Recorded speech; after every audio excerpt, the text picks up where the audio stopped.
Hello traders and investors, welcome back to the Trend Trader channel. To those returning viewers who haven't subscribed yet, please consider subscribing.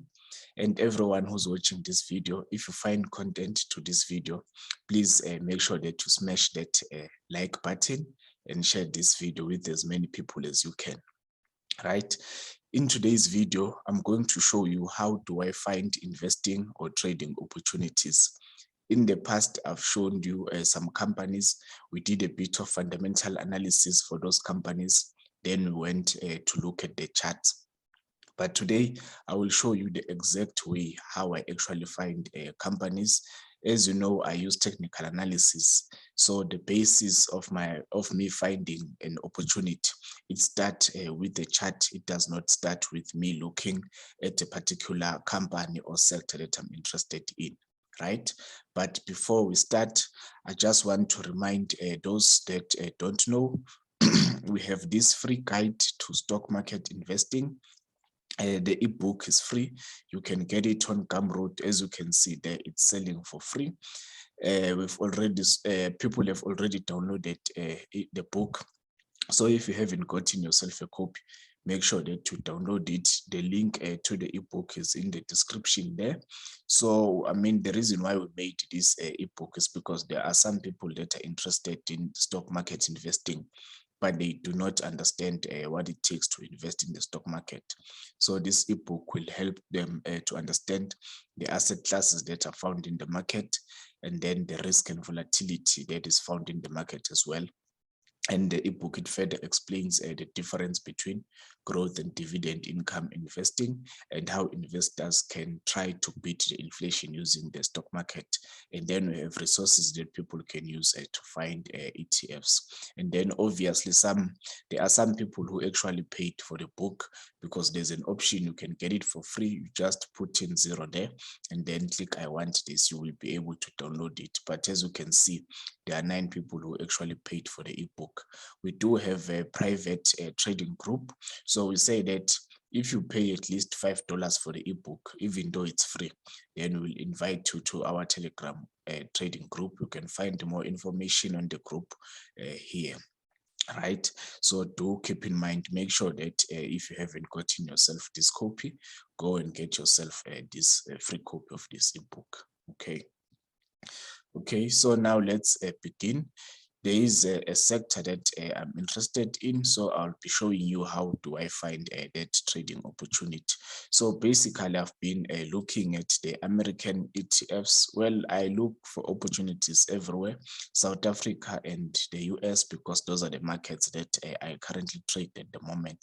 So last week, Friday, this ETF, it showed some nice price action. Like I said, everything for me starts with a chart. So that's the reason why we are here. We are looking at the chart. So if you look at this ETF, it's the SPDR Metals and Mining ETF. What I noted in the past, the ETF was on a nice uptrend until it reached this level somewhere around $40. Then it has been consolidating, trading between $40 and $48. And then, as you can see, it's been bouncing up and down this level. I've said in the past that if the share price it goes up, then it starts to consolidate. Two things can happen. The share price can break above the resistance level so that it continue to trade higher, or sometimes the worst case scenario is that the share price and then it break below the support level and then it trades lower, right? So at this moment, we are bullish on this metals and mining ETFs, so we're expecting the upward move. Right, so it's a move that we've been anticipating for a while. As you can see, I started to have interest in this ETF when it first hit that resistance level here. That was around June 2021, and it has been trading sideways ever since then. So I didn't have a position on this ETF. Okay, so now last Friday, as you can see, the price of the ETF or the net asset value, it broke above this resistance level, and it did that on volume. As you can see, the past 2 weeks, it has been trading from the support level, moving up, and the amount of volume there, it has been increasing as well. So this tells us that people are buying this ETF. Yeah, people have been buying this ETF, and then we are not surprised that, as you can see, this volume is above the average volume. So it's good when it happens that there is a breakout that is happening, and it is also accompanied by and what's the word that I'm looking for? Not a regular, yeah, an abnormal amount of volume compared to when the volume is just flat, like we see here, right?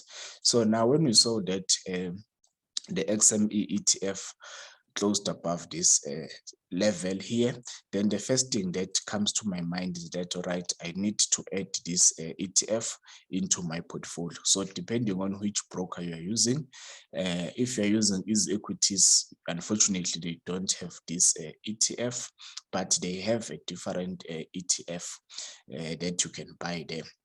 So let's just, before we go to each more information on each ETF, let's look at the ETF that you can find on the EasyEquities USD account. So if you have your USD account activated, you will be able to find this ETF.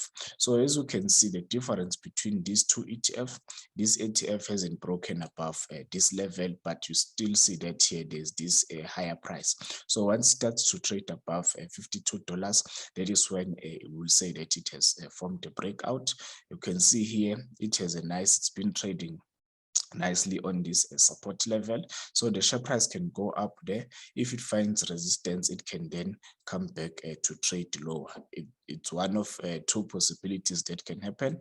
Another possibility, of course, is that the price can break above this level, maybe bounce there a bit, and then continue to trade up, of which this is the move that we'll be more interested in, because we are buyers of these ETFs. We are not shorting the ETFs. So if it breaks below, it comes back to the support level. I mean, if it finds resistance and it comes back to the support level, then we wouldn't be interested in that move. But remember, that is just another way to look at it.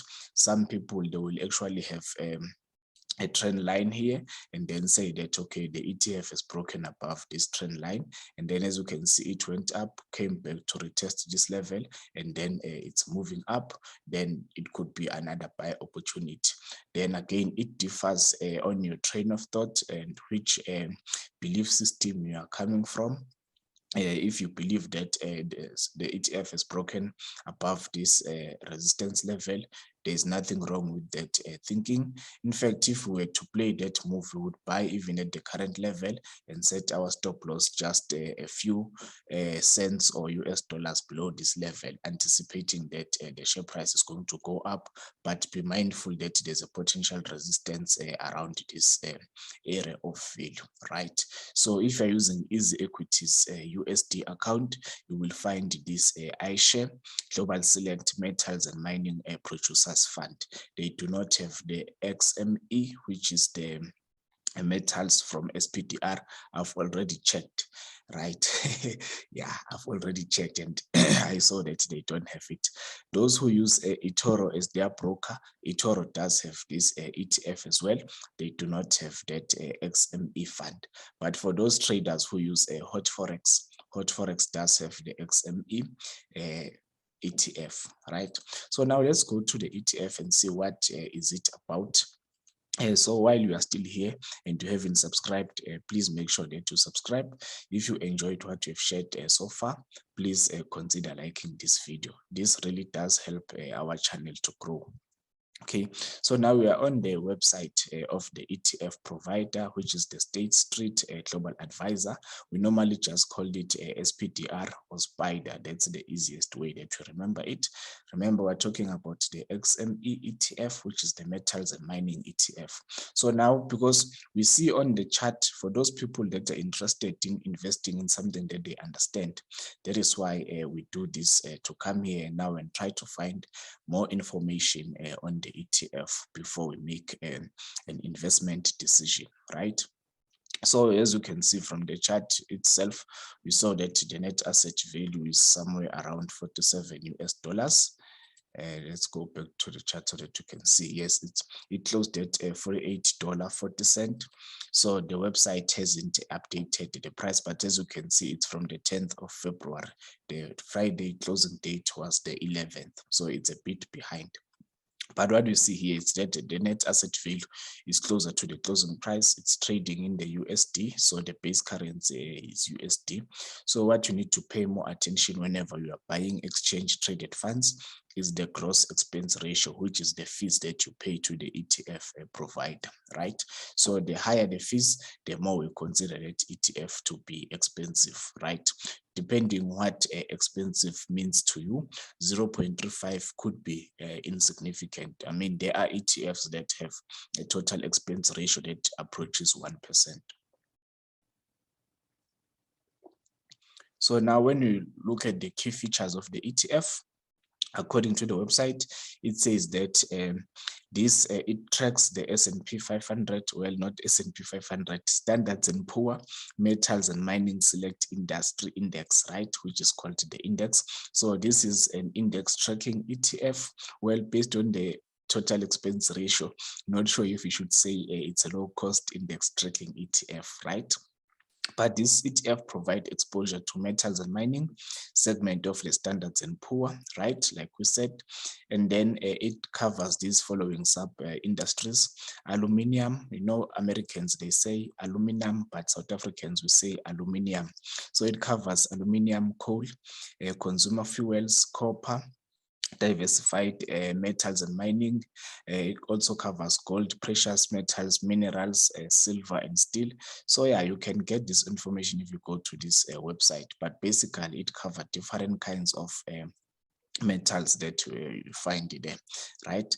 And then it gives people unconcentrated industry exposure across large, mid, and small cap stocks that are found in these specific sub-industries, right?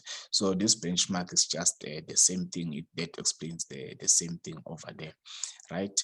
I'm just trying to find something that could be useful for you to make a decision.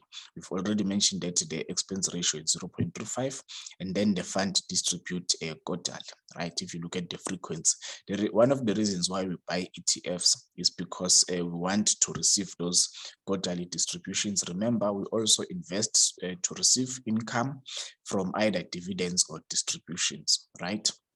So let's see what else. The ETF has 33 companies in it there. 32 companies, not 33. It has 32 companies. We will go through the list of those companies. Okay.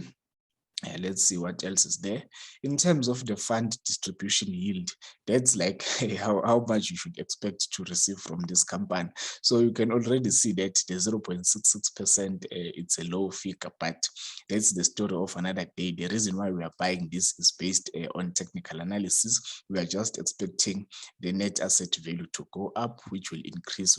We are going to get capital appreciation, and while it is happening, then you expect to get that young insignificant yield from this ETF, right?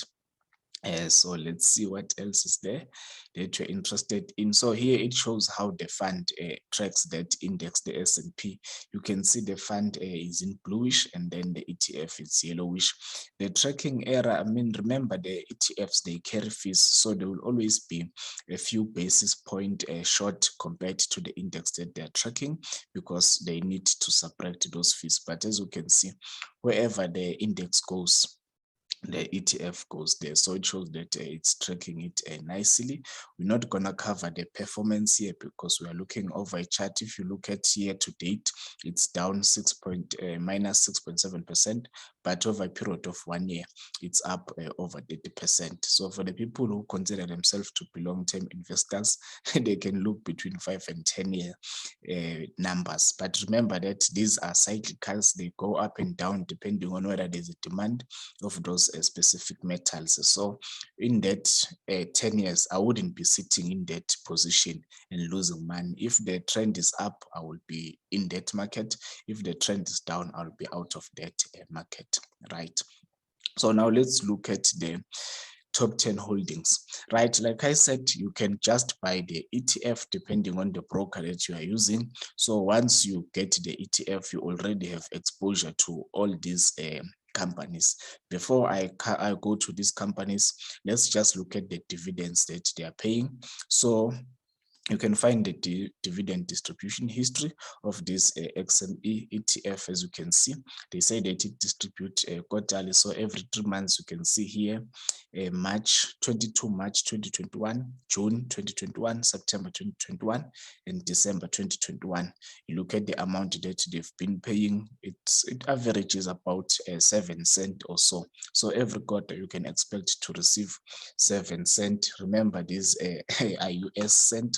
So let me see how much it would be in rands if I'm using 15 rand 50 as the exchange rate. So that's about 1 rand 8 cent that you can expect to receive from this ETF. So I don't know how you feel about this, but yeah, it is what it is. Remember, I said that EasyEquities, what they have is the PEAK ETF, which is the iShares MSCI Global Metals and Mining Producers ETF. So because we don't have the XME ETF on EasyEquities, let's cover this so that people can make an informed decision, right? The net asset value of the other ETF, the PEAK ETF, it's $46. We see it's up here to date 10.29%. It's performing better than the XME. The expense ratio, it's a bit expensive by 0.03%. This one, it's 0.39% there, right? So why would you choose this ETF? It gives you exposure to companies that are involved in the extraction, production of diversified metals. Again, they cover aluminum, steel, precious metals, and minerals, right? And then it is targeted access to global market, global metals and mining stocks. But in this case, they exclude gold and silver. Well, I don't know why they will exclude gold and silver, unless if they have a separate ETF that track that particular sector, right? So if you look at this ETF, there's a lot that you can see here. They even show you the growth of a hypothetical 10,000 US dollars if you started investing with them since inception. As you can see, you would have been underwater for a while and only starting to make money at this particular time after 2020 or so. It happens. And then you can see in terms of the distributions, they distributed in June, then they distributed in December. So this fund distribute semi-annually, not quarterly like the XME. And then there's a lot of information fact around this ETF. As you can see, we already saw the closing price was about $46 there. Let's see what other thing. The distribution frequency, like I said, it's semi-annual. So you expect to receive dividends every 6 months there. There are plenty of ETFs that does that. So there's nothing new here. In terms of holding, it has 216 holdings there. I'm trying to find the dividend yield. Okay, there's a 30% yield of 5.06%. I guess this is much, much better compared to that other ETF, the XME ETF. Then there's a lot of information there. Whether it's good or bad, but in terms of fees, it has 0.39% fees. So now if you look at the holdings here, I've already went through to some of these holdings. The holdings are completely different to the holdings that you find on the XME. As you can see here, they have a lot of the mining groups like BHT, Billiton, Rio Tinto, Anglo-American PLC, Glencore. Again, there's ArcelorMittal. We know that ArcelorMittal produces steel, and some people are bullish on ArcelorMittal. They have China Steel, South 32. Well, we don't have China Steel, but in South Africa, we do have South 32, Impala Platinum. So yeah, these are the typical mining companies that you are familiar with, like Sibanye, Stillwater there. So yeah, this just shows that this is a typical mining tracking ETF. There is Anglo-American Platinum there as well. So yeah, remember they have over 200 companies. There is Northern Platinum. So a lot of the companies that you are familiar with as South Africans, but remember it's a globally diversified miners. So there will be companies that we are not familiar with, right? But there is also Kumba iron ore. Long story short, this one focuses more on the mining companies. When you look at this, you see Pearbody Energy Corporation, it's a coal miner. Alcoa Corporation, it's an oil and gas company that does something that is completely different from mining. Newmont Corporation, it's also another different company. Okay, United States Steel Corporation, it's a steel company. So now the way to get trading opportunity, like I said, you can just buy the ETF and then you make some money from that ETF. But the way that I like to do it, as much as I'm bullish on the ETF, I prefer to get one or two companies from a specific ETF and buy those companies and as individual positions, because remember, the index does not move as fast as the stocks. So I want to get exposure to the index as it moves, but also at the same time, I want to get exposure to the individual companies so that I get an opportunity to get more returns. I mean, like I said, the ETFs can only move by so much, but the individual stock have the potential to move faster. For me, I'm more interested in super performance. So now using the ETFs from XME, because that is where I'm mostly interested compared to this peak ETF. So now I will just, what I normally do then, now once I find the holdings, then I look maybe at the top 5 holdings. But remember, the holdings are based on market capitalization, not necessarily based on performance. So you can look at the chart of each and every holding here so that you find the one that has the best technical setup, and then I trade that particular company. So let's see what we find when you look at Pearbody Corporation, Pearbody Energy, which is BTU, right? So now let's pull. You see, as you can see, in the past, I have traded this ETF. So the ETF is nice on an uptrend. Let me close this because I no longer have a position there. So let's see, where's the trading opportunity, right? The trading opportunity happened here when the stock was consolidating here. Remember, you want to trade when the price is closer to an area of value. In this case, the area of value is the 50-day moving average. The price is far from this area. So if you were to buy here and you want to set your stop loss just below here, you can see that the price is $17, but this stop loss is somewhere around $12. So the risk that you are taking there is $5. So at this moment, it's not worth it to take that too much risk there. So this chart is nice. It shows that it's on an uptrend. I wouldn't be interested buying this where it is at this particular moment. What I would like to see, you see this previous high, then I would expect this to act as a resistance level. And then if the share price reaches that level, I would like to see it consolidate there, forming a base. So once it starts to consolidate, then I see I have a small support and resistance. Then once the share price break above the resistance level, then I can buy. My stop loss is going to be closer than that. But this consolidation does not always occur like this. Sometimes it could be something like this. Then you see like it's forming like a pullback. Then it breaks above this level and then it goes up. Then you can set your stop loss here.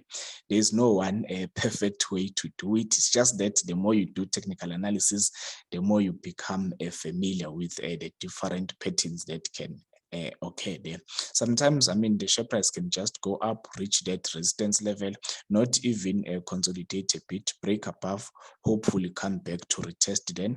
Then once it starts to show low price rejection, forming something like a pin bar, well, a pin bar will look green. So let me show you what a pin bar will look like. So when we get a pin bar, remember, when we trade, we normally use the candles. The candles, what we see here, we have the body, which is the opening price here, and the closing price, the high of the day and the low of the day. But when we see a lower price rejection, the candle looks something like this. Normally, it can have a wick on the at the top, or it does not have a wick. And then we have we see a long wick at the bottom. What this tells us is that the market opened a bit higher and then it closed higher. That's why the candle is green. But during the trading period, the share price pushed lower here, as you can see, reaching the low of the day. But the buyers were able to push the price further up. So when this happens, then we would like to see a significant amount of volume like we see here, because this tells us that the buyers are in, they're really trying to push the share price high. So technical analysis is not just a mumbo jumbo magic. It tells a story what is happening behind the share price. The more you do it, the more you get familiar with what is happening there. So it's not just some voodoo thing. We're not trying to predict the future. We are just trying to interpret what we see from the chart. Okay, so we see that Pearbody energy at this moment, it's not a good. We cannot buy it. We love it. It's bullish. It's selling at a low price in terms of US dollar value, but it is far from an area of value. The best case scenario was to buy a Pearbody energy when it closed here at this level, because now it was still closer to this area of value. Because if you bought here, even if our stop was at 10, it was going to be lower. Even if you set our stop even here, it was still going to give us a reasonable risk to reward, right? So Pearbody, we're just going to skip it for now. Alcoa, I do have a position there on AA. I've been trading it on eToro. So the reason why I was trading it is because last week, I bought it last week, it broke above this resistance level. When it broke above, it formed a new 52-week high. Well, the volume was a bit decent, not as high compared to the recent breakout. But at this moment, I'm sitting on profit between these $63, $62, and $73. So now I'm sitting at $10 profit per Alcoa share that I have there. So I do have this. You can see it's on a nice uptrend. It pays a nice dividend. So I'm happy to have this position on my portfolio. But as you can see, it's bullish. That's the reason why I bought it. Let's see what else is there. Hey, how am I going to pronounce this name? Let's see if I can remember how to write it. Okay, I think it's this ATI. So let's see, where are we with ATI? Again, with ATI, well, we could have bought the dip here, but we didn't. You cannot wish for stuff. We need to focus on the stuff that you could do. So when it broke above this 200-day moving average, that was the best time to buy there, so that you can have a stop loss somewhere around $14. But now it has traded up, which is nice. So we're not expecting a pullback coming back to the moving average. What we are expecting now, we're going to see, this is going to act as a resistance level. So once it trades above $24, then we'll be sort of confident that the share price is ready to move up, and then we will love to see a higher candle here to show us that the buyers are pushing the share price up. So it's the same thing. You can do this for all the companies that you find in this ETF, so that you try to find a trading opportunity. But to summarize, I'm bullish on the XME ETF. I'll be buying this on the Hot Forex account because they do have this ETF. If you use a broker that does not have it, like I said, eToro and EasyEquities USD account, they do have this iShares MSCI Global Metals and Mining Producers ETF. You can buy it there on your EasyEquities USD account, or if you have an eToro account, buy it on the eToro account. I do have a Hot Forex account, so I will get this using the Hot Forex. And then again, for each of the companies that we find there, the holdings of the ETF, then we can find trading opportunities. So we can find trading opportunities from the individual companies. Like I mentioned, that I have a position on Alcoa Corporation, and then for ATI and Pearbody Energy, I will be expecting those companies to break above the resistance level. If they do, then I can find an entry position and buy those companies as individual holdings. Like I said, individual companies have the potential to outperform the ETF that that is tracking those. They have the potential to outperform the ETF where they have or where they are held. Yeah, I hope that's proper English, right? So yeah, In this video today, I tried to show you how do I find trading opportunities just by using a technical analysis and then combining that technical analysis with a bit of research. Nothing was done in the context of fundamental analysis. If you're interested in fundamental analysis, you can go to each of those companies' website, try to find the financial statement, understand what those companies do. I mean, I have a Alcoa Capital in my portfolio. I don't even know what they do. What I know is that they do have a positive dividend yield. That is good enough for me. The technical chart, it looks good. It gave me a nice entry, an entry that is fortunately at this moment is on profit. So yeah, I'm a happy shareholder. If you enjoyed today's video, please make sure that you like this video. If you haven't subscribed, please consider subscribing. And once again, don't forget to get yourself a free guide, a simple guide to stock market investing. What you'll find in that guide, we speak about the asset class that you find in the stock market, risk, volatility, risk management, which is something that is important.